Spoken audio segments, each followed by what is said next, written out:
Hi, I'm a film major who never watches any films, and today I watched The Fear Street Part 3. This is the 1666 one, and this is, of course, in continuation with all the other Fear Street movies, and this one is set back in time when the witch's curse first took place, and it's weird because it transfers Dina, the main girl from the first movie, back in time into the witch's body in 1666. So Dina is basically just reliving the events that the witch gets put through, and we learn kind of the origin of the curse and how it starts, and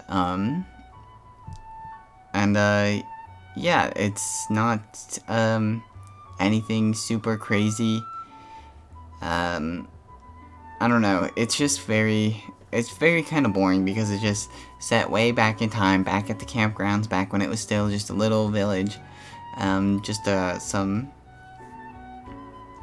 what are they called, just some pilgrims living there, just settling down, trying to start, just a small village, a pig farm and such, and, not much happens, it's just kind of stressful because the witch is a lesbian and her and Sam are dating, just like Dina and Sam are in the future as well. And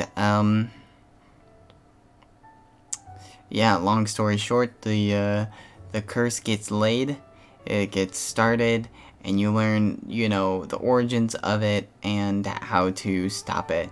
So that's what that whole film is all about, and that's kind of continuing on where it left off. But then halfway through it, about an hour in, it finishes the 1666 tale, and then goes back to modern time, back where the first story took place, whichever one was in the 70s, I think it was, or the 80s. So yeah, it goes back to the modern time of the first movie to continue out that storyline and just finish it up. And, yeah, it was pretty boring. Lots of my issues I have with the first one, I have with this one as well. The kills not being great, being very boring. The reasons why they follow certain people and blood trails and stuff, very confusing. Doesn't really make a lot of sense why, a particular slice of blood would be more attractive than a different one. I still don't really get a lot of that, so lots of my issues still hold on. And then how it ends too, how they break the curse, they just end up,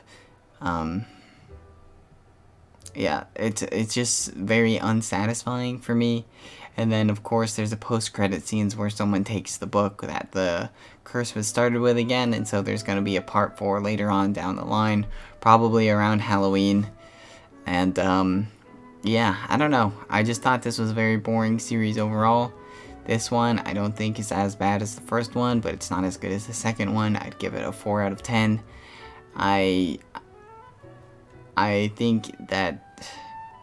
think they could have just focused on either one of these time periods and made it a lot better, but instead they have it jumbled between 3 different time periods, trying to use the same actors and a lot of the same serial killers and stuff. It just gets very boring and very old very quickly.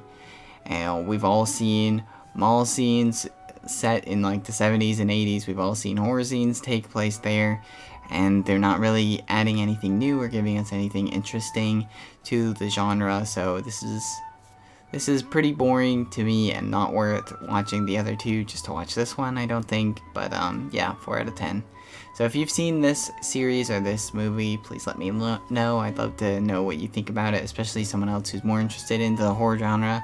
For me, if I've seen something once already, it's pretty boring. So especially with horror, when you're not really adding anything exciting into it, it's just kind of whatever to me. And since the story wasn't great on any 3 of these, it yeah, it just gets very old and repetitive quickly. So yeah, love to hear what you have about it. If you have any movie recommendations, let me know.